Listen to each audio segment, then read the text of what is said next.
Hey everyone, Scott Hansen here from NFL Red Zone. I hope you're checking out 1 hour of 5 Yard Rush, one of the best podcasts on NFL football in the UK.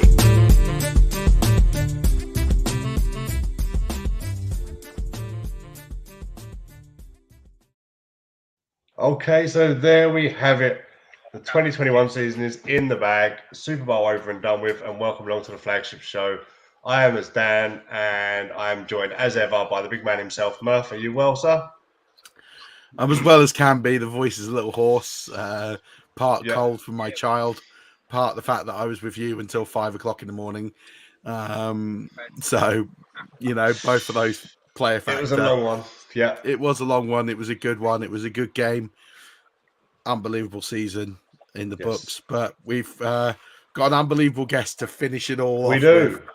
We do, and in an unbelievable place as well. As you can see, we are joined by a Sky Sports broadcaster, host of NFL Overtime show, Hannah Wilkes. And Hannah, you are joining us from the back of a car driving around LA, if I believe correct. Is that right? That is correct. Yes. Murph, your voice is going. My voice is really barely here. But yeah, we've got a travel day today, so we're trying to see some sights of LA before a few of us have to leave. Our glorious producer Greg is in the front of the car, hopping off to Hawaii tomorrow. So not jealous of him at all. But we're just on our way. The main thing today, we've got to do our very own version of Deflategate because we bought some game balls and they are not getting home unless we can take the air out. So Hannah's going to join us for about 20-25 minutes or so and share with us the experience of being there. And then for anyone watching, you know, if you want to come on after Hannah and talk about the Super Bowl, drop me a DM. The address is just here on the screen, and we'll have you on and we'll talk 5-10 minutes about the Super Bowl just to help our voices, if nothing else. But we'll just have fun.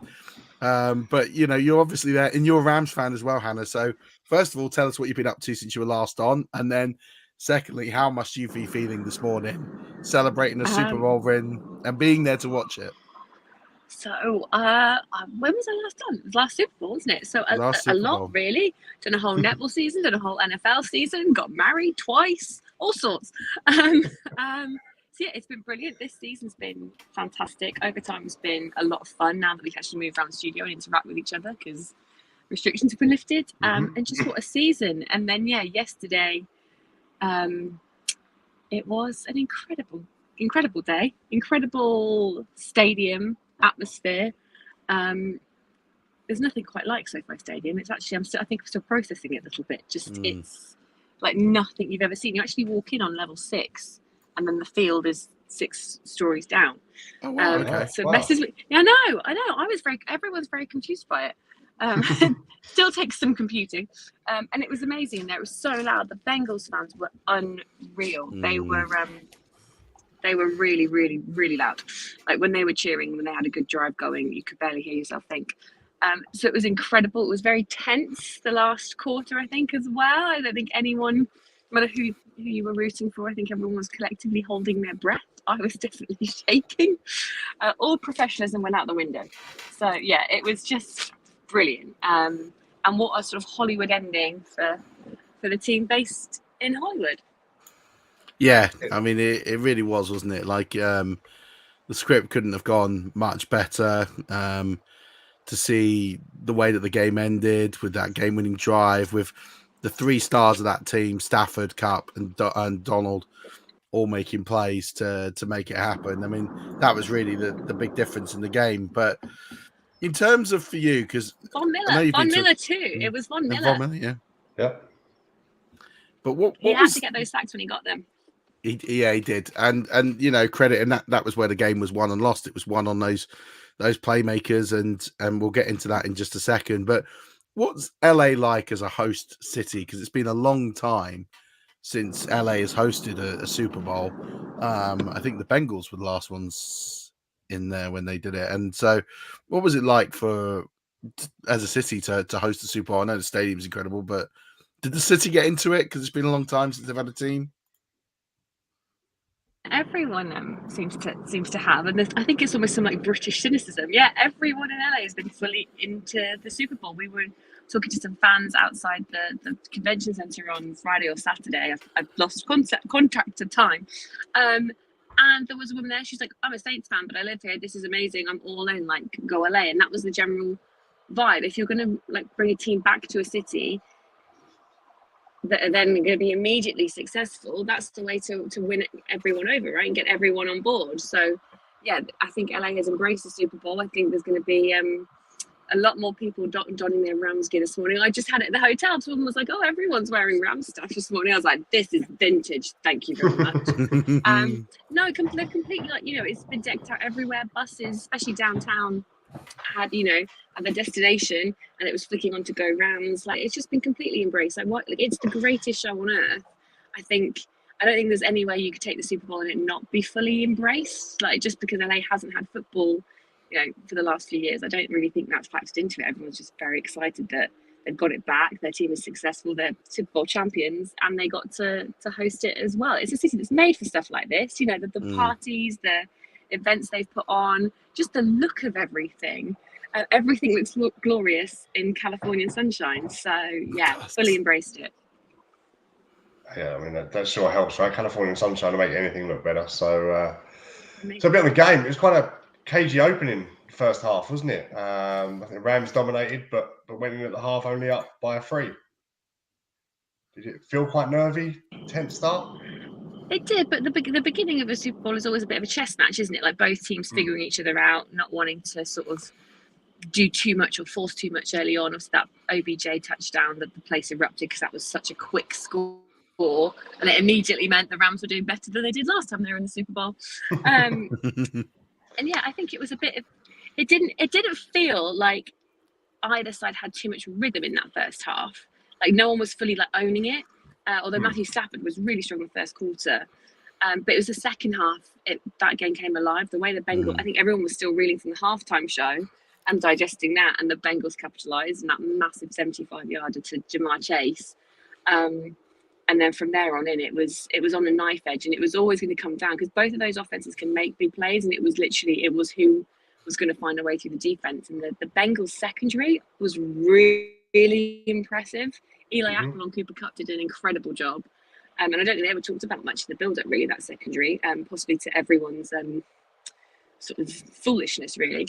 But yeah, it was always going to come down to a big defensive play because, especially in that final minute, the Rams, and final quarter as a whole, the Rams just had to stop the Bengals' sort of mojo because of the way they come out firing. Yeah, they did. I mean, that first half, I think, will be one of those that, because the second half had everything, there isn't going to be that much talked about. And one of the things that probably won't get talked about, but if the Bengals had won, was the Joe Mixon passing touchdown. I mean, they did their own little special. Everyone has decided now they're going to do a special. The Rams tried it, and Stafford can grab it. Cooper Kupp threw it a bit high in the second half. But, you know, that Cincy special to kind of just keep them in the game, because they weren't in the game really in that first half. The Rams dominated everywhere, really. They had the better drives. They looked, even though cagey and they weren't quite fully in control of the game, they definitely had more of the ball, more of the time to possession, looked like the ones that were going to go on and do something significant in this game. But that Cincy special was a good drive, but more importantly, it was a good play from Mixon to make it happen. And T. Higgins was incredible on the night, especially that first half. It was incredible that whole game. I think Zach Taylor might sort of look back at it and wonder why he wasn't used a bit more and why he sat out some drives, because he was, you know, averaging sort of 5 yards per carry in that game. He was tremendous for them. But yeah, the Cincy special would have been written into folklore had it gone their way. I thought we were going to be talking about the face mask hold there, but whatever, it's fine. We'll let that one go. We won. Well, that's in the second half. We'll get there. Yeah. We'll get there. That was in the second half. Oh yeah, it's all one at this point. Yeah, it would have been great, and like you said, the Rams trying it as well. But yeah, Cooper.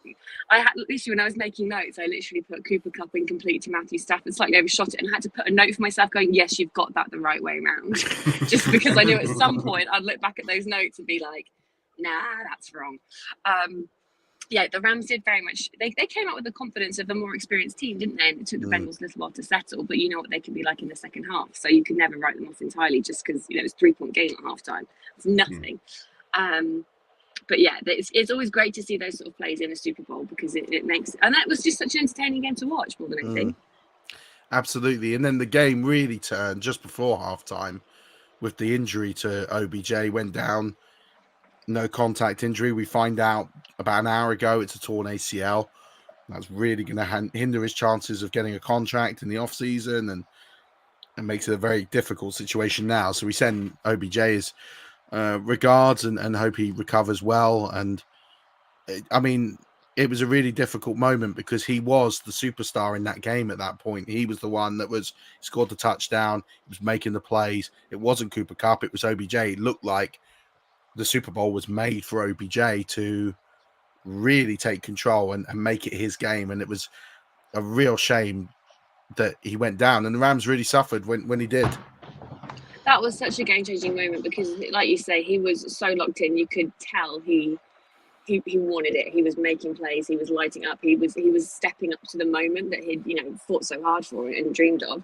And yeah, your heart immediately breaks when you see something like that, and it's non-contact, and you just think that's going to be one of those things. If someone gets bashed, you think, okay, maybe it just needs some ice on it, all the rest of it, get back out there. But when it was some completely non-contact, it's something bad. And the Rams really struggled that third quarter. They couldn't get anything going at all. Because they couldn't adjust, and there's not the depth at wide receiver that they'd like when all of a sudden you haven't got Robert Woods and you haven't got OBJ and you haven't got Tyler Higbee. But they got there in the end, which I think shows how Sean McVay has evolved as a coach as well. Because I think if that had happened a couple of years ago, I think we wouldn't have seen the Rams come out of that one.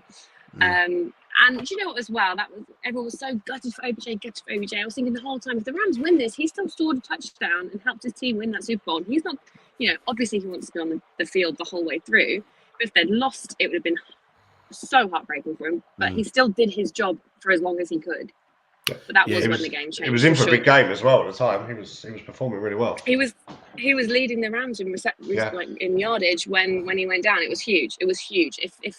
If the Rams had lost, that would have been the moment that everyone would have pointed to. Yeah, I completely agree. It looked like he was having an MVP game. Everything that was good about the Rams in the first half went through him. And, there's a lot of people that obviously have some thoughts about OBJ and what he's like. But I think he went a long way to restoring that reputation yesterday with the way he played. And, again, wish him a speedy recovery. But obviously they go in at halftime. Bengals must be very happy to go in 3 points down. And I said in the build-up, I said, if the Bengals can keep it close in the first half, they'll have a great chance in the second half to try and win this game. But before we do that, we've got the amazing halftime show. What was it like for you in the stadium to watch that? Because we were in a bar, everyone was on their feet, we were dancing, and I mean everyone. 18-year-old us come back, didn't it? For 10 minutes. I mean it was. Yeah.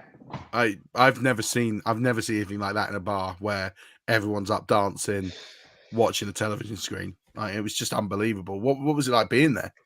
It was amazing. I was in the press seating, and I said to the person next to me, "I'm really sorry for what might be about to happen." Like this. But yeah, it was brilliant. Everyone had these like the light up lanyards, did the light show. It was just really cool. It was just so cool. What was most fascinating, I think, as well, was how quickly the press area disappeared after the halftime show. I think it was all entertainment journalists. So it just emptied. But yeah, it was brilliant. There isn't anyone I know that didn't enjoy it, and it was awesome to see. And just the way they staged it, you were just like looking here, there, everywhere. 50 Cent appearing, hanging upside down. I turned around, so I still can't get over it. He was like, "How long was he there? How long was 50 there for?" So yeah, it was fantastic. I did say, I was like, I think they should just stop halftime shows now at the Super Bowl because I can't see how they're going to top that. I feel sorry for whoever that gets next year to follow that. Well, I said that if they could try and get, Dave from Chaz and Dave and the rest of the Snooker Loopy lot, maybe roll them out for it, just to set the bar a little bit lower. Give them a bit of English entertainment for halftime show. But it was unbelievable. My favourite moment, other than the fact that it was probably one of the best halftime, if not the best halftime show I can remember, is that Evan McPherson decided that he was just going to stay out there and watch it. Yeah. I don't need to be in that halftime team chat. Like, no, I'm going to watch Snoop. I love that. I love it. And he's not even just sitting there, he's just getting up there and he's just... Stood on the bench, wasn't he? Yeah. Like, he must be too young to know most of their stuff. Maybe, but I tell you what, he looked like he was having a great time. I was like, anyone who sits there and thinks, kicker's a pointless job, you have to sit there and look at it and go, yeah, but you get to watch the halftime show. That's pretty cool. But unbelievable halftime show. Great. I was worried it wasn't going to live up to the hype. I really was. I was a bit worried, like, how are they going to get everyone to perform? But they absolutely crushed it. And then we get the second half, and I don't know what happened. Maybe the Bengals are big hip hop fans, because they came out in that first sort of 2-3 minutes and were like, yeah, we own it. In a giant stadium with the Super Bowl on the line, what more do you need? Lose yourself, like, hello. And I also think it worked their advantage, because I don't know what Zach Taylor does in that locker room at halftime, but they came out firing and pumped them up, and they went, the way they started that second half, it was scary. You think, we've seen this before. We saw this in the AFC Championship game, and I think it was a big wake up call that the Rams needed as well. It was a great energetic first start, and definitely nervy for the Rams fans, that's for sure. Yeah, and obviously there's the controversy of the face mask call not being given. I don't know how much he grabs. There is contact. I mean, luckily we don't have to debate the merit of that, but it was interesting that even up until that point, there hadn't been many flags. There wasn't really any penalties. They let the game go. Amazing play to get it going. Ronald Talbot is, I think, one of the best referee in the league. I love him. He's fantastic. So we've got a playlist on the car, and there might have been some fruity language because we are listening to a bit of Dr. Dre. Don't worry. So sorry if you heard some swearing. I don't think so. I think it's fine. It's only quiet. What were we talking about? Oh, yeah, penalties. Yeah, there weren't any in the first half. They let them play, which is great. I mean, penalties are what cost the Bengals the game in the end, though, when it came down to it. You is at first and goal, and with inside a 2-minute warning, they're going to score. Yeah, I mean that was the issue, wasn't it? Towards the end, but all of them were justified. I even think some of them. I think Eli Apple makes a pass interference call at the end there to Cooper Kupp, and you actually sit there and think, well, if he doesn't do it, he's catching the ball and he's scoring anyway. So I think you've got to do it. Hannah's rocking out Stod's tray. I love it. I just thought it was an unbelievable game, and I thought that the winning drive of the game to have Stafford step up in that big moment. He stepped up in the divisional round to win the game against the Buccaneers. He used his man Cooper Kupp again, and those two were terrific in that final drive. It was almost fitting that the man who's been the man all season, Cooper Kupp, people argue he was MVP, steps up and wins the game for him. And I think it was the most Rams drive I think you could have to win a game. I was there with Brian Baldinger for the fourth quarter, and he was just like, "It's going to be Kupp. It's going to be Kupp." No matter how many times they have this opportunity at this goal line, they can keep playing it all day. It will eventually be Cooper Kupp. Like it was always going to be. And inside 2 minutes when it's that close game, I kept saying to myself, "This is what Matthew Stafford lives for. He ball in his hand, game on the line, fourth quarter. That is what he does. That's what he's really good at. That's what he was brought in to do." But there was no way it was going to anyone else other than Cooper Kupp. When they tried the QB sneak, I was like, they're just killing time with that. It's getting to Kupp eventually. It had to be. I think Aaron Donald was maybe my Super Bowl MVP because of that. He ended it with that hit on Joe Burrow when it was needed. But I mean, Cooper Kupp has defied all and what should be feasible for a season. So kind of fitting that he got the game-winning score and then Super Bowl MVP to crown it off.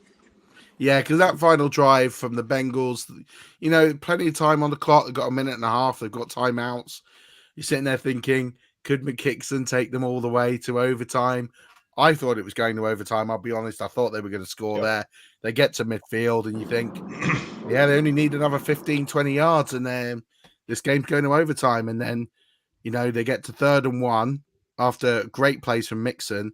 They hand the ball off to P. Ryan in the inside. You think, don't know why you've done that. You've gained nothing. And then fourth down, I think they got a little greedy. They only had to get that yard, and they went for the go route. They went for Chase over the middle to try and win it. And he beaten Ramsey in coverage, but Donald and Miller were just like, ain't happening. And they shut it down. And it was fitting for the best defensive player in the game, arguably the best defensive player maybe of all time, or he's certainly going to be in the conversation now, ends it the way he does, and he sticks his finger up and says, give me the ring, give me the ring. I mean, incredible. What was that moment like when that fourth down happened in the stadium? What was the noise and the atmosphere and everything like as that played out? Off by a Mexican television broadcaster to our right for jumping up and down and making the platform shake to give you a sense of it. All professionalism went flying out the window. The place erupted. I mean, it had kind of gone off a little bit when Kupp scored that touchdown, because I think the belief level at that point was, yes, Joe Burrow's getting the ball back, but he was banged up, so there was going to be a limit to what they could do. And of course, defense wins championships. Like, you saw the reaction. Donald ran the whole length of that field. It was incredible. The roof almost came off. I mean, the sort of Bengals side of the stadium just sort of dropped out into silence, and all the blue in there just lost their minds. And it was, more than anything, I was just watching the sideline at that moment, and just the reaction from every single coach, player, cheerleader, everyone associated with the Rams, because they all, like, you could just,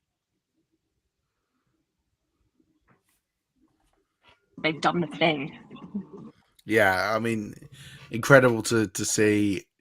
Final question for me, because I know you got to go. What's something that like that experience in the stadium? We can only see so much of it on television. What was something that happened in the stadium that we wouldn't have seen or heard or been able to kind of experience at home for those that were watching it?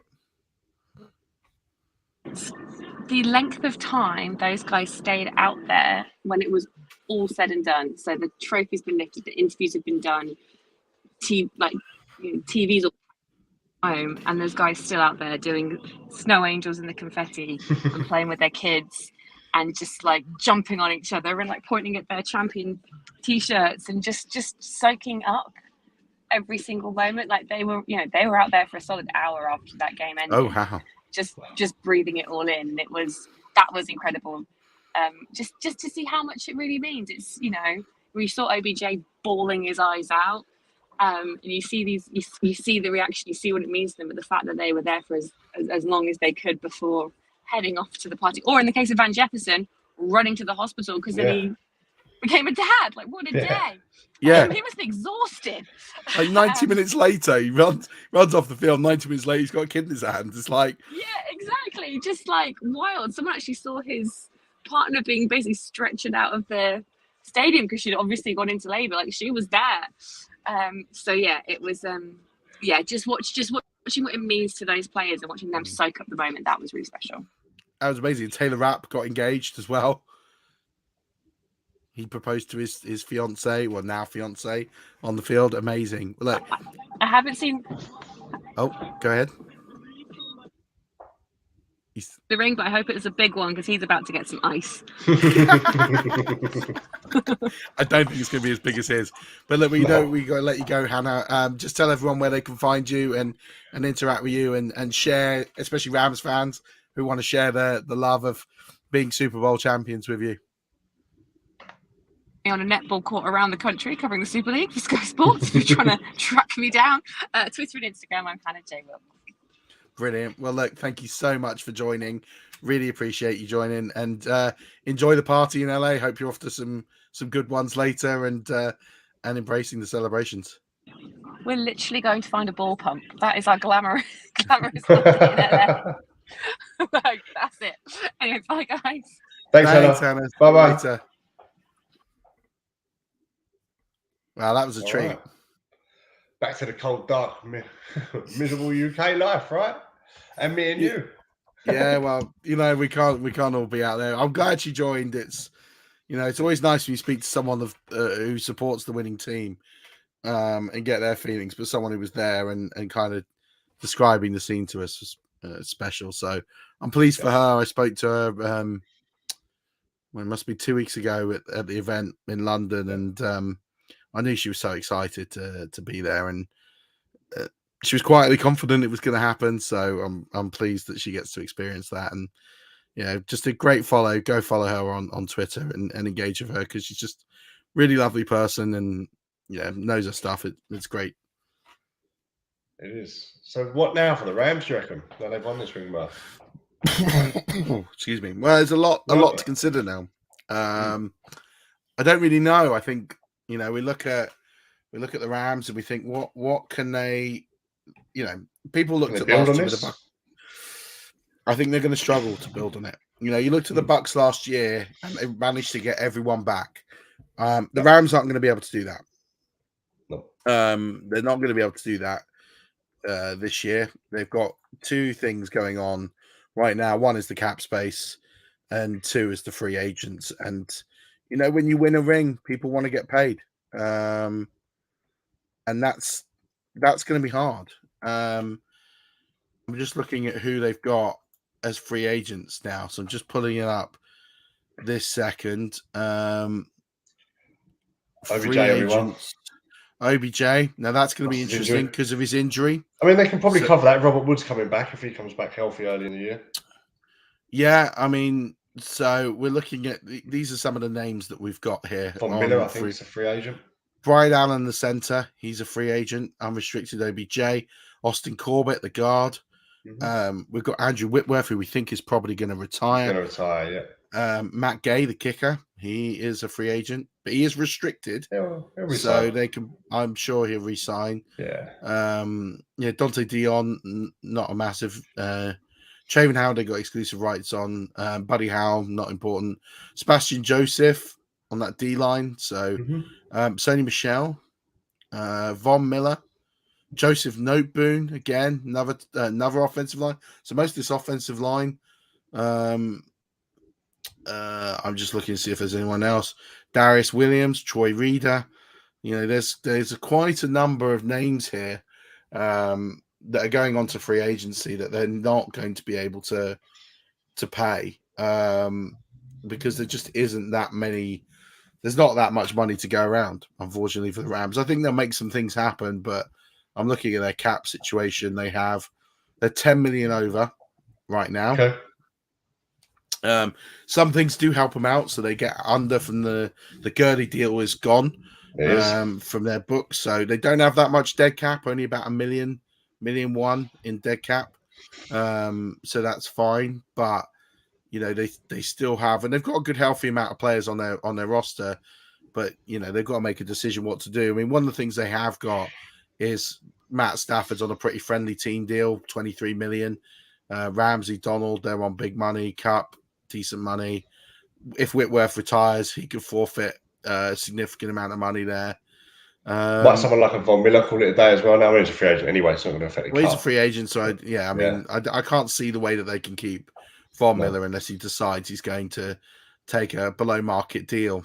But the one thing with the Rams is they've got some talented young players, but they're not going to be able to replenish in the draft. They have next year. They have 3 draft picks. They have 1 in the 5th round and 2 in the 7th. They don't like draft picks, though. The Rams. No, but when you can't afford to sign free agents, your draft picks are going to get you. So the fact they've got no draft picks in the first 4 rounds, the Rams don't need to. Rams fans don't need to watch the first 2 days of the draft. They're not in it. So the difficulty is you're going to be losing your offensive line or a good chunk of it. You can't replenish that. Like, you're going to really struggle to replenish that. There's not that many great offensive line free agents this year. There's a few. Getting them to go cheap will be one thing. I think this is where the Rams have got some conundrums to solve. There'll be a I'm not saying it's impossible. In a contract somewhere. Yeah, there'll be void years added and things like that. You can void some years. You can look at players maybe giving some money back. Donald and Ramsey have restructured money. Cup's restructured money. Woods they've all restructured money, so maybe they restructure again. These are the sorts of things that they can do. The good thing is they don't have as much dead cap this year, so that's going to help them. to do some of this restructuring and move some money into future years. But 10 million over, it's tight. Like, I mean, they don't need any money for draft picks, but they got to free up some money. They can do that, but to get new players in, especially offensive line players, because I'm looking at who they've got under contract on the offensive line. Assuming Whitworth comes back, now if he doesn't, they do save a load of money. I don't think he will, but yeah. And I don't think he will. And if he doesn't come back and they save a load of money there, I mean, he's paid top end left tackle money, not like elite, but top end. Yeah. It does mean that if he goes, you're going to have to sign a cheap left tackle, which guarding the blind side, that's going to be tough. They do have Haverstein there, but I don't think they've got a lot of experienced tackles, or I don't even think they've got a center on the roster for next year. I'm just looking now. I can't see one. Oh, they do. They have Drake Jackson, who I don't think has played a game in the NFL. So I don't think they're going to be able to retain this O-line, and I think that's going to be the thing. If I'm looking now on them repeating, that's the problem they've got to solve. If they can solve that, I think they can go somewhere, but that's the big question. And then what do you do with Stafford? Do you keep him for a year? I assume you probably would. It's a team-friendly deal. I wouldn't. Yeah. 23 million doesn't sound like a team-friendly deal for quarterback. It's a pretty good deal. So, yeah, I think it's a kind of... I look at the NFC now, and I think every team in the NFC has problems. So their chances of coming back are, if they can sort the O-line, are pretty good, because every team now in the NFC is in flux. The Packers, we don't know what's going on with Aaron Rodgers. The rest of that division isn't worth really looking at. Nope. No offense. The East, you got Dallas. They're in a pretty good spot. You would expect them to probably be amongst the favorites, especially Dan Quinn coordinating that D. You'd expect them to probably be the favorites in the NFC next year. But they haven't been there for 20 odd years. It's 30 years nearly. So it's a long time. Then you've got the South. That's a car crash division. The Buccaneers don't have a quarterback, and you'd say if they can sort one, they're probably in the best place to make a run. But they've got a lot of problems. And then the West, Seattle coming off a really bad year. They've got pieces that they can use, but they're not quite ready. The 49ers, we don't know who their quarterback is next year. We assume it's Trey Lance. We don't know. They've got things they need to sort. They've got no running backs under the roster for next year. And then, as I said, with the Rams, no O-line next year, effectively, especially if Whitworth goes. If Whitworth stays, that's a massive thing. If they can convince him to stay, that's a massive thing. Like, they'll be able to probably piece together a functioning O-line. I don't think it'll be as good as this year's, but I think it'll be functional. So, I mean, let me ask you a question. I'm keen to get your opinion on some of the players in the game, and now they've got a ring. Does that cement their status as a potential Hall of Famer? And I've got 4 names for you. I'm going to start with Aaron Donald. Does he get in the Hall of Fame now? If he retired tomorrow, which he's pondering. I think he would. Yeah, I think he would. Yeah, I'd say probably does. Cooper Kupp?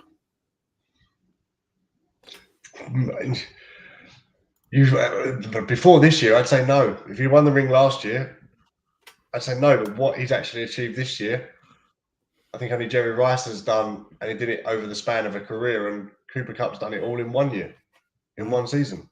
Which, does it make him Hall of Fame worthy on one season?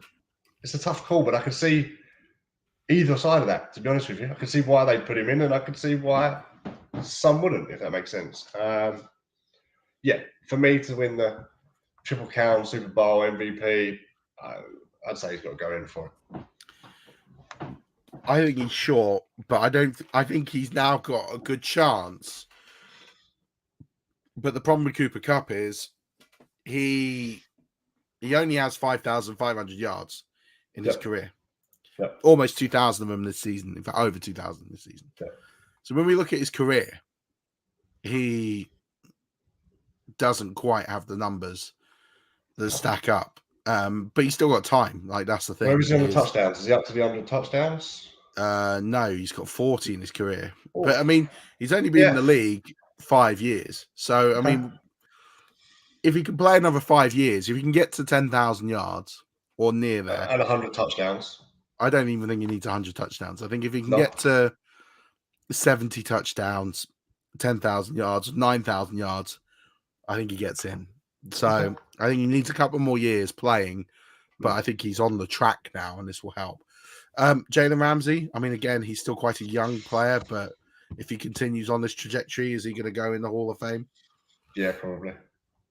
For me. And then the last one is Matt Stafford. I'd probably say no. Until this year, he hadn't won a playoff game.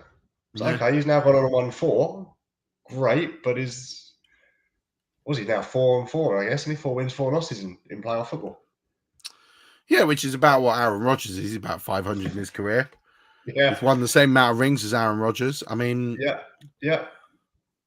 I don't know. I keep going backwards and forwards on it because in my head I'm like, well, yeah, he didn't do anything, and then I look back at it and think, but he won a ring. He won a ring that mattered. Realistically, he's got 3 years with the Rams, I'd say. Don't even think maybe that. 2. I think he's got maybe another year, maybe 2. I would say he needs to at least make NFC Championship games with both of those to become Hall of Fame considerable. Does that make sense? Yeah. Yeah, I think he needs to lead that team to a modicum of success routinely to be able to have a shout. The other one you haven't mentioned was Von Miller. I think Von Miller gets in. Me too. That's an easy one then. Yeah, I didn't put him in there because I thought, I automatically think if you as a defensive player win an NFL a Super Bowl MVP, you're likely to get in. I know Dexter Jackson didn't, but I tend to think it's so rare that happens. And now he's got a second ring. Yeah, I'd be shocked. And his impact on the games as well. He's tied for a record 4.5 sacks over 2 Super Bowls. So yeah, I can't see Von Miller not getting in. So I didn't ask that because I just thought it was a gimme. Okay. So it's interesting. What do you think about the legacy of the Rams now? So, like, this Rams team. Yep. I mean, we know it's going to be hard for them to repeat. Yep. But do we look back at the last few years, the Sean McVay era, 2 Super Bowls, 1 won, 1 lost, made the playoffs I think all years they've made the playoffs. Yep.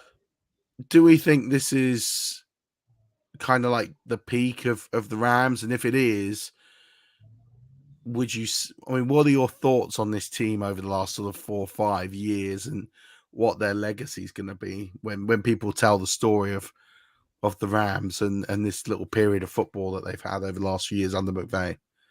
I think they've been built into this moment all of that time. Also, they haven't had a first-round draft pick in God knows how long. You look at it this year and say that they've gone all in on the pieces they need and picking up Von Miller and OBJ mid-season to try and complete the set and go for it. And they achieved it. So well done them. As you just said, though, they don't have a draft pick in the first 2 days moving forward. And I don't know what they're like in 23 onwards, but it's going to be very hard to maintain a level of consistency the way that they've gone and achieved it for me. And I don't know. The biggest thing I think for the Rams at the minute is that the move to LA, the SoFi Stadium. We talk about a legacy they've got. They've actually now endeared themselves to a local population. There's a generation of football fans there that don't have allegiances that will suddenly now. Kids do it, right? How many kids in our country support Man United because they were winning stuff in the 90s and so on? So if you live there, yeah, great. You can jump on the bandwagon of a winning team now and be a supporter for life. So I think that will be the Rams' legacy. Is it'll actually put the organisation in a better stead moving forward for years to come. In terms of the team's legacy, I don't know. I don't think they've got a lot left in them now. But do you think then, just on that, Jack said about Stafford, he didn't do anything because he played for the Lions. I mean, he's right. Yeah. Do you think then, with regards to just on that point of where they've been growing, where they're going to, if they hit a sudden decline now. So let's say they sort the O-line out. Let's say that they have one more go at it in 22. We think after that will probably be this peak period done. Are they not in danger of being overtaken by Herbert and company and the Chargers, who have got a young team with a great young quarterback? Mm-hmm. Do we not think that they are in danger, the Rams, of this legacy of, well, that was good, but half of it wasn't in LA, half of it was in St. Louis. The last Super Bowl, they were the St. Louis Rams. Yep. That actually, this as people are starting to turn and go, oh yeah, the Rams, the Chargers could sneak on up. And I don't know the answer, but let's say the Chargers win the Super Bowl in the next 2 years. Are they in danger, the Rams, of being the sideshow in LA for the next 10 years if that happens? Or not? For me, no, because they've got to the finish line first. So that generation of kids that are out playing football on the streets and the car parks are being Cooper Kupp right now and are being Matt Stafford. And I think once you pick an allegiance to a team, it's very seldom changed. The Chargers in 2 years' time, let's say, win a Super Bowl, and they'll have a similar thing. But I think that bulk of people that are looking to follow someone would have picked up the Rams following this. So I think they've put themselves ahead of the curve on that. I mean, do you agree, or do you think there's a chance the Chargers could?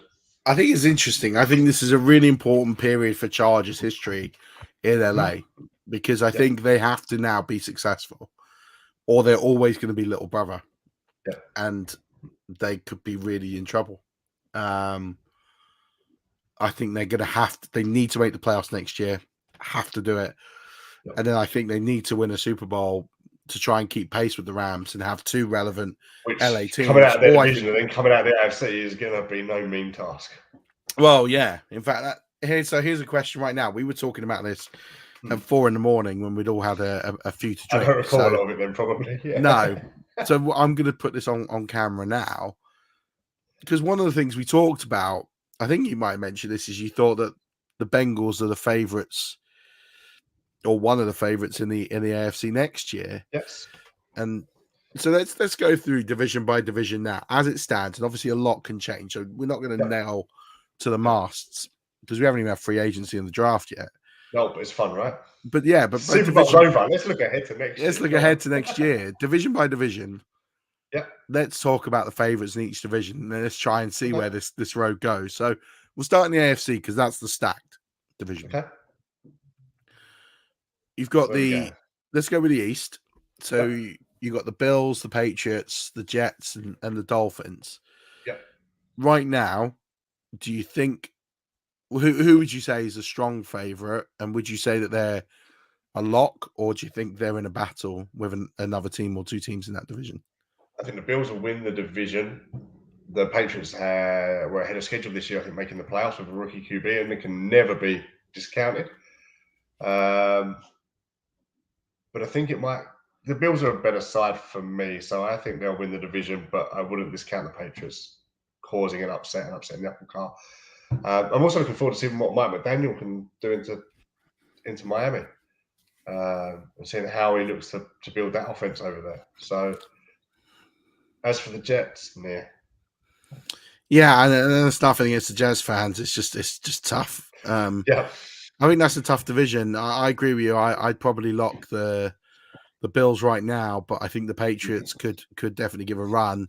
And I wouldn't discount Miami from a playoff berth. It's a little unknown at the minute, isn't they, Miami? Yeah, a little unknown. If they get a run game going there and Tua takes a step forward, I think there's a chance that they could, be in that 5-7 conversation with the Patriots. It wouldn't shock me if those three teams got in into the playoffs as things stand next year. I think it'll be a battle, but I think they're in the conversation, and I think the Jets fans are, I think Jets fans, if you're looking at next year and you let Zach Wilson have a go off the break and let him just play, because he was held back this year for me. He was pretty much just told just to play it safe, and I think you just got to let him rip and see what happens. I think if you can get 7-8 wins, I think you'd be quite happy with that. Coming out of that division, progress. Wins, yeah. You're right. Yeah, well, that's what I mean. If you can get 7-8 wins, even 6 wins with some progress, I think you'd probably be quite happy as a Jets fan. So let's move to the West.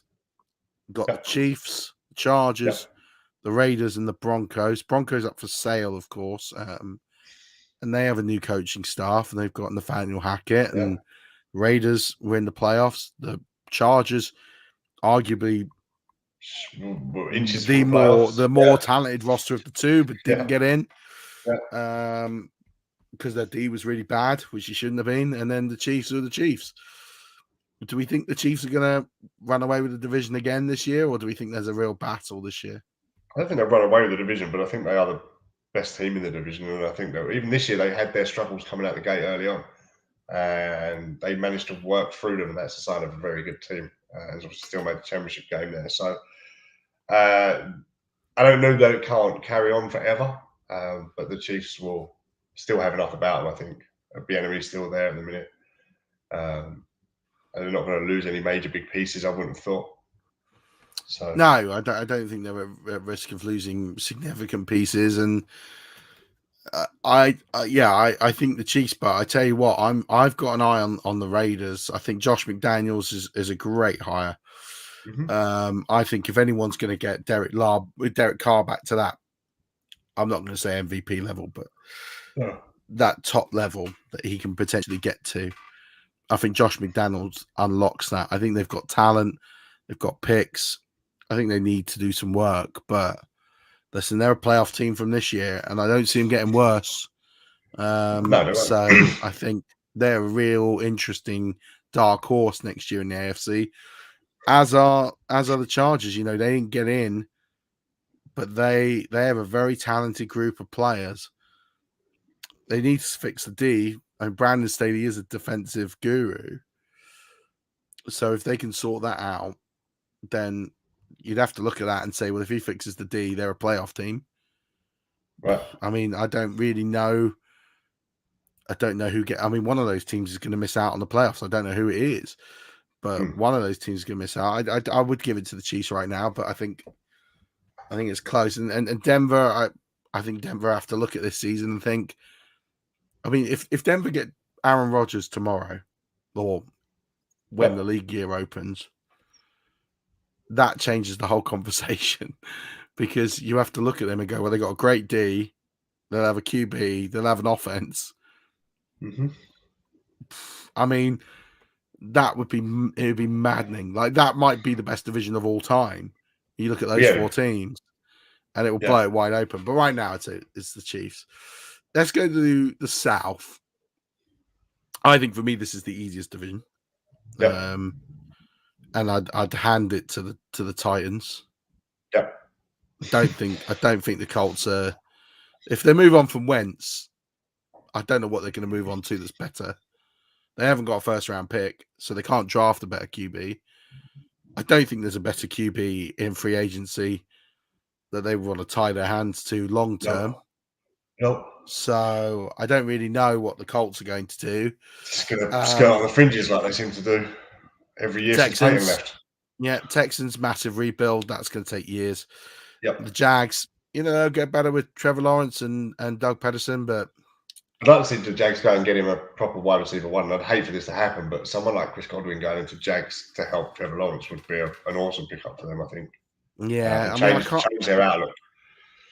But it would do, but they could draft one as well, and there's some good receivers in this class. I don't think they should be paying top dollar for a wide receiver when you're not going to get the best years, because I think there may be a 5-6 win team next year, and you've got other holes. But I'd draft one. I think I'd draft one and try and find one for Lawrence long term, and try and work that out. But I think the Titans, most of that team's coming back. They'll be efficient. They'll get it done. I don't think they've got a lot left, because a lot of the main parts of the Titans are starting to age a little bit now. Yeah. Tannehill, Henry, obviously Julio's there.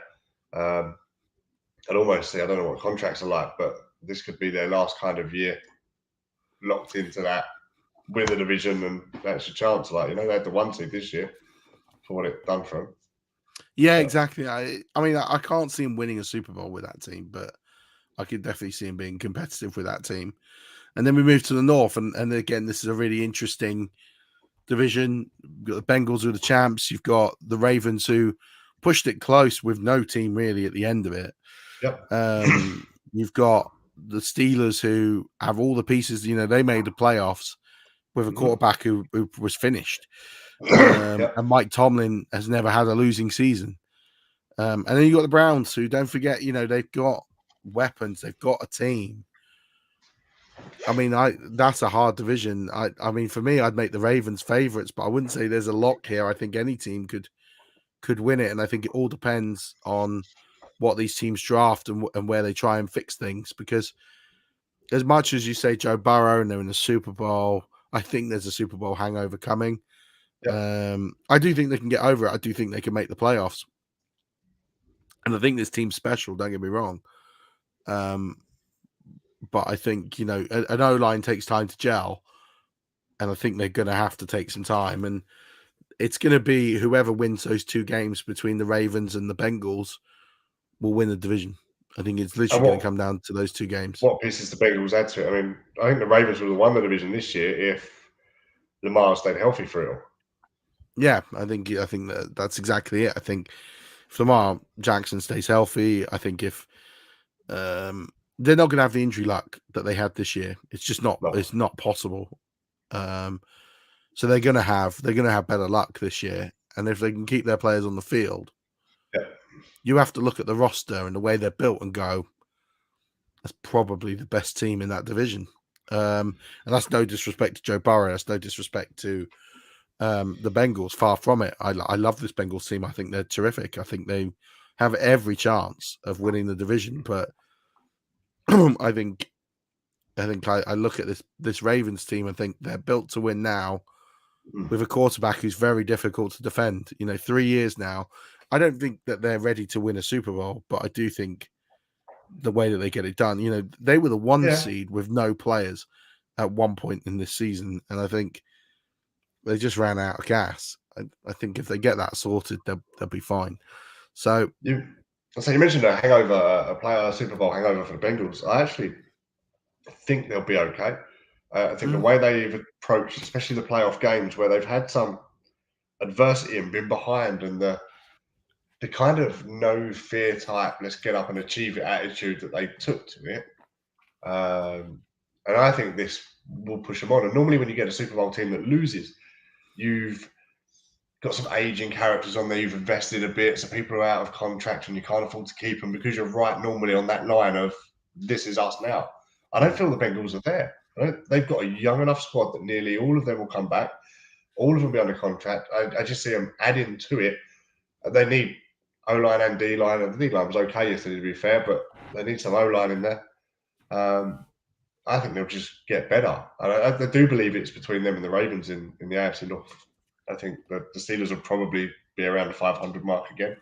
And I discount the Browns personally, but it does depend on the mentality. But what we've seen during this season and the games they've had, I think the mentality is going to be okay. I think it's fascinating because you've got two very different quarterbacks. Mm-hmm.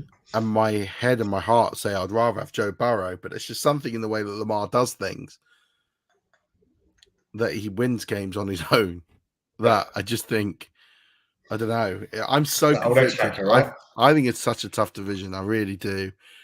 Who would you say on that AFC side, if you had to pick an AFC championship game right now? Just on what we know now, and this could all change. Who would be your AFC championship game next year? Ravens, Bills, depending on how the seasons fell. Wow, okay. I'd say I have the Bills. I'd go Chiefs, Bills. Okay. I just think the Chiefs are just they're going to steamroll, and I think Josh Allen is primed to do it. I think the Chiefs, Tampa broke the Chiefs, and the game plan and the strategy they went to that Super Bowl with, people tried to replicate it early this season, and the Chiefs were arrogant enough. I think they didn't change what they were doing. They just believed they were that good that they could work their way out of it, and eventually, I guess they did. Jack's there with Chiefs, Bills, so. Yeah, I don't know. I just think you got to remember that if the Chiefs score in the AFC title game right before the half, they win that game. I'm convinced they win that game. It's too big a gap. So they're really one play from making it to the Super Bowl again. 2 yards, aren't they? Yeah. And people talk about the start of the season with the Chiefs and go, well, they were predictable and all this. They're a brand new O-line. That takes time to gel. It does. Yeah. They literally changed 4/5 of that O-line. It was always going to be sloppy in the beginning. So I'm Chiefs Bills. I just think it could all change, but right now I can't see past that. Let's quickly do the NFC and then we'll sign off. Oh, yeah. NFC North. This has got to be the easy one, right? This can't be hard. Lions. No, sorry, what? You say it's the easy one. It's the Packers, depending on what situation they're in. If Jordan Love's under center and Devontae Adams is gone, is it the Packers? Well, no. I guess you'd have to go with the Vikings. Yeah, probably would for consistency. The team they've got would be the most settled and consistent. Justin Fields is probably going to come into the Bears. How impactful he is throughout the season, I guess, remains to be seen.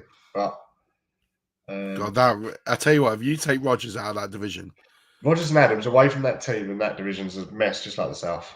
No, it's worse. I think it's worse than the South. Do you reckon? No. Yeah, I do. I do think it's worse than the South. Yeah. And I'm not being disrespectful to the Lions and the Bears here. The Lions just have no players. They just have no players at all. And they'll win 3 or 4 games, and good luck to them. And they'll get some players, fine. I think the Bears are going to try and rebuild on defense. I think that's going to take time. I think they're a 6-win team. The Vikings, again, you got a new coach. You got to remember that 3 teams there have a coach that have been there a year or less. So it's going to be fluxy all the way. I just think there's no consistency in that division. Nope. So I think the Fleur with Jordan Love could still probably win that division, but we'll see. I'd go Packers right now, but I think it could be the Vikings. I think they're the only team that could challenge next year. Let's do the we'll do the East. This again, Cowboys. I don't even think that's close. No, sorry, yeah, I think the Eagles. I think the Eagles are going to tread 500. I think the Giants. Washington with dark horse. Yeah, if they can pick up a quarterback. They lost Curtis Samuel this season. They're going to draft a rookie, right? They're going to draft a rookie quarterback. A rookie quarterback is probably in this class. I do not think is going to elevate them into a playoff run. No. I just don't. So they're just a quarterback away from actually being competitive. I think they lost Chase Young this year as well to injuries. I do think the basis is there to compete, and I'm not saying they'll win the division, but I think they'd make. Yeah, I don't know. I think maybe. I think there's a chance, but yeah, I can't look past Dallas. I think you'd have to handle Dallas the division now. In the division. Yeah. I still think right now, I look at things as they are right now. Mm-hmm. If Dallas don't go to the NFC title game next year, Mick McCarthy has to be fired. Right. Has to be fired because it's all set up for Dallas now because they're the only team that can remain intact, pretty much. Yep. They'll make a few changes, but they're relatively intact. All the other teams are going to go through flux. We just talked about this. For me, they have to make the NFC title game. Anything less than that, people have to go. They have to go. Unless injuries, like you get significant injuries, you lose Dak, you lose half a dozen players, maybe, then I'll change that opinion. Can't account for that. Yeah. Right now, I think if they don't make the NFC title game, it's a poor season. Let's do the West. I'm gonna be bold here, and I'm gonna say Arizona. Are you? I had a team tipped to win the division this year, and it didn't quite come out. But I had the Niners to win the division this year, and I think adding Trey Lance potentially, it's going to be weird. But I think it'll give him another dimension to the game that may just be enough. I just think he's going to take too much time to settle. Maybe. I think they haven't got the running backs that will take a bit of time. Yep. I think they need to click that offense, and I think they'll be up there, but I'd go with Arizona because it looks like Murray's going to stay. I know there's these issues. I can't see him going anywhere. He's not going anywhere. No. Do I think it's the same team? It's the same team as last year, but they're a year together. And I think that's a big thing. And I just think they'll win the division.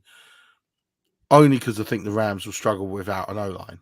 If they can fix that, I'll flip it. But I think They've also got the motivating factor of a home Super Bowl, which is becoming a common theme now, right? Yeah, you might as well bank it. Put all your money on Arizona. It's done deal. A common theme. Yeah, I think Arizona could win that division next year. Let's go to the South quickly. I can't look past the Bucks. I can't, even without a quarterback. They need a serviceable quarterback, and they'll be fine. They'll win that division. I think they can win. I think they win the division with Andy Dalton. I genuinely do. Yeah, a serviceable Mitchell Trubisky, Andy Dalton, Teddy Bridgewater. One of them, we win that division. Matt Ryan isn't good enough to win the division, and they're going to roll with him next year because they have to. He's under contract. Yeah. The Panthers have Darnold under contract. They can't do anything. So, and the Saints are probably going to be the number one pick. I can't see where they're going to get 2 wins next year. Okay. I genuinely can't see where they're going to get wins. I mean, they're the Saints, so they probably will pick up 6 because that's what they tend to do every year. Yeah, maybe 6 would be a phenomenal effort. 6 would be a phenomenal effort for the Saints. If they win 6 games next year, Dennis Allen should be considered coach of the year. But because the thing is, they've got 2 games against the Falcons and the Panthers. So, I mean, just the bigger mess as they are. But they've got no quarterback, right? They've got a running back who's arrested. Taysom Hill, wouldn't they? So yeah. Okay, still no quarterback. You've got a running back. You've got a running back at quarterback. You've got a no running back if Kamara gets done in this charge. You've got no wide receivers. Well, Michael Thomas has moved back to New Orleans. Okay, you've got Michael Thomas. I apologize. How he'll be coming back after 2 years effectively 2 years out from the game is a long time. So you've got one good wide receiver who's been out best part of 2 years. Yeah. You've got an offensive line that is average. You've got a defensive line that's okay.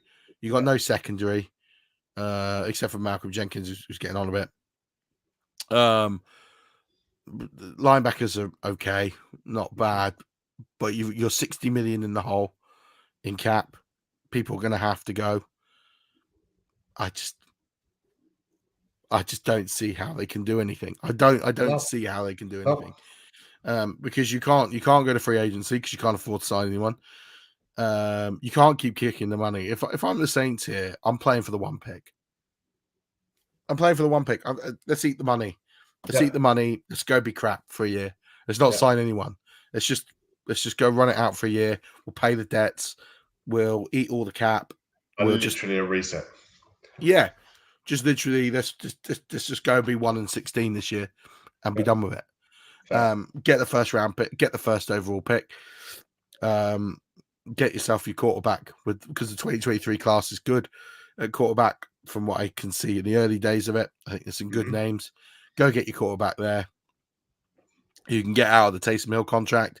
You probably get rid of Michael Thomas at that point because he's older. And you can reset. You probably get rid of the Kamara contract because at that point you probably don't need him and he's probably a bit old at the position. And then I think you can just do a full reset with a young QB and build. But yeah. And then NFC title game. It's hard to look past I've got the Niners winning that division, so I'm going to have to go Niners, Cowboys. On the assumption there is no Aaron Rodgers in Green Bay. So I also go the Cowboys. I'm going to go Cowboys. I'm going to go Cowboys, Arizona. I'm going to go Cowboys, Cardinals. I just think they're going to put it together. I don't think it's going to be pretty. I don't think it's going to look amazing. And I'll say this right now. I cannot see an NFC team winning the Super Bowl next year. Me and Jack talked about that over breakfast this morning, that the difference in golf between the AFC and the NFC and the quarterbacks and the way their teams are led and so on is such that the last 2 Super Bowls have been NFC teams. And if you go back a time when it was the old NFC that was dominant, the AFC sprung in a few Super Bowls because the teams just end up beating each other up in the playoffs and the route in. So I wouldn't be surprised on the day if an NFC team did step up. Someone's just asked the question. 15 unrestricted free agents, which include Von Miller, Sony Michel, OBJ, combined take up 23 million. Would you bring those 3 back? OBJ, no. He's going to be done for 8-10 months, so that's Christmas. So I don't think they'll sign it. I don't know. I reckon he's the one you could sign now. I think you could go to OBJ and say, yeah, but you may not be able to use him. Well, 8 months is October. Yeah. He's young enough. He's not really had this kind of injury before. ACLs aren't what they used to be. Mm-hmm. And I think if you're the Rams and you're thinking we've got one more year of this, I think you can sign him to a cheap $4 million deal. Right? Which is more the injury would allow that if he weren't injured. And that's what I mean. I think you can work something out with the injury, without the injury. I think you can. Yeah. And it shows a sign of faith to OBJ. Look, you scored in the Super Bowl. We're going to give you a deal. No one else is going to give you a deal because you're not going to pass a medical. Yeah. We will sign you to a deal. And then we'll revisit it based on how we do at the end of 2022. Yeah. Because I can't see anyone giving OBJ a long deal. So I think now that injury weirdly probably keeps him in LA. I was kind of curious to see what would happen. Sony Michel, absolutely no chance. There's no chance Sony Michel stays. I think you've got Henderson, you've got Akers. Michel was only signed because Henderson got hurt. That was the only reason. They're both healthy. That's not going to happen. Von Miller, cheap free agent somewhere as a running back 3, weren't they? So Von Miller depends on the money. It depends on the retirement if he wants to be there. Let's face that as well. Yeah, I mean, it depends on the age. It depends on the money. I don't think they can afford to pay Von Miller. I think that's the problem. I think if Von Miller wants a final payday in the NFL, he's not getting it in LA because they can't afford it. They're $10 million over the cap. So if he wants to play one more year and go all in with a ring and play for like $5 million, I could see that. But I think the money's too difficult to make it happen. I think they would love to sign him. I don't think they can get it done. Sony Michel, no chance. I just think he's gone.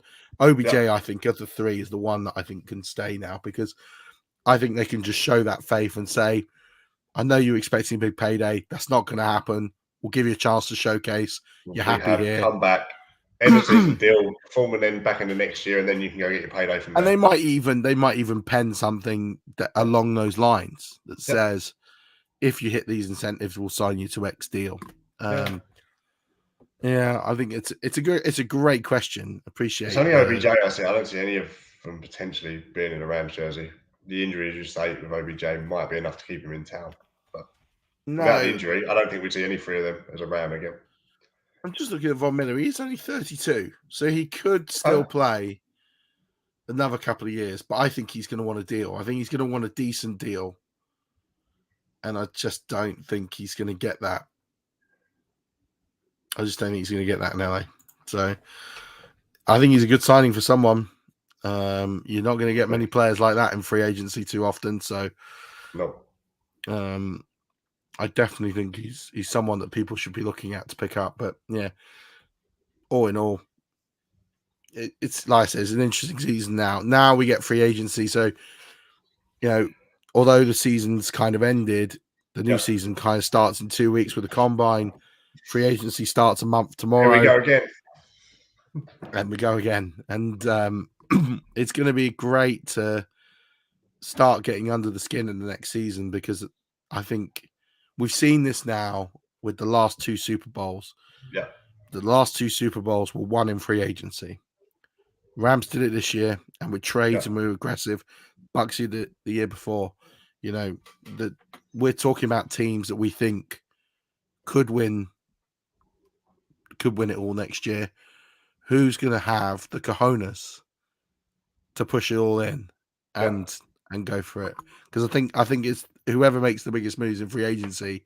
If it's one of the Chiefs, the Bills, the Cowboys, the Cardinals, the Rams, whoever goes big might just win it. I think the Cards will. I think they struggled this year. JJ Watt missed games. DeAndre Hopkins missed games. They're both liable to miss games again next year. So I think they might be the ones that, as I say, look at the opportunity they've got and try and just tie it down. And you're still on mute, Murph. Yeah, sorry. Just because I was coughing. That's fun. Well, yeah, and just quickly, because I know we're going to wrap this up, and Yeah. I'm just looking at the 2022 free agents, right? Mm-hmm. So I'm looking at the players who you think could help you get a ring. We just talked about Von Miller. Von Miller looks like He'll make the defense better, right? So so you look at Von Miller. You got the guard, Brandon Sheriff. He's a great guard, probably the best guard in the game. Allen Robinson, he's coming into his prime. I know he's coming off a bad year. Chandler Jones, he could have a massive impact. Chris Godwin, Nate Solder, Nate Solder, Devontae Adams, Dante Fowler, Tyrone Matthew is a free agent. Andrew Norwell, Stephon Gilmore, Calais Campbell, but he's getting on in age. JPP, Akeem Hicks, he's only 32. Joe Hayden, decent cornerback, although he's getting on a bit in age. Mate, the Rams just won with Eric Weddle coming out of retirement after 2 years. So Ryan Jensen, but I think he probably stays in Tampa. Ryan Fitzpatrick, Andy Dalton, Matt Paradis, good center, again getting on a bit. Kyle Fuller, he's only 30. Jason Kelsey, there's some pieces there. Hey, there is Anthony Barr. I mean, there's some good. Dante Hightower, Zach Ertz, Patrick Peterson. I think he's gone, to be honest. Clowney, he hits free agency again. Juju. Wow. Yeah. I mean, there's some. I'm just looking at Quandre Diggs. He was a great safety this year. I mean, there's some Emmanuel Sanders, although he's getting up in age. AJ Green again. I mean, there's a few players definitely hitting this free agency market. Mike Williams at the Chargers as well. Mike Williams. Yeah, I mean, there's a lot of players here that can make a significant impact to teams and help them get better. So it's who is going to be aggressive now, who is going to be aggressive and make those moves. We look forward to seeing it. We're only got a month to wait until the days themselves. We'll sort some podcasts out for them. Yeah. Can't wait. I'm going to bed in a minute, though. I think let's call this one a day. I mean, great Super Bowl. It was a great year. It's a great year. So much has happened. By the way, so just some final things for me, housekeeping. One, if you want to win yourself an Antonio Gibson jersey, tune into our special show on YouTube, which is our Super Bowl special. Some of the content in there is still going to be relevant, especially the interview at the end with Rick Stroud. So check that out. Follow the instructions on YouTube, and you can win a signed Antonio Gibson jersey. Someone's just messaged Garoppolo to Steelers. He's going somewhere. Could go to Steelers. I actually don't think that's a bad move. I'd endorse that. I think that's a good team. Tomlin gets the best out of him. Secondly, thanks to the Warrior Bowl for co-hosting and doing most of the work, to be perfectly honest. Last night.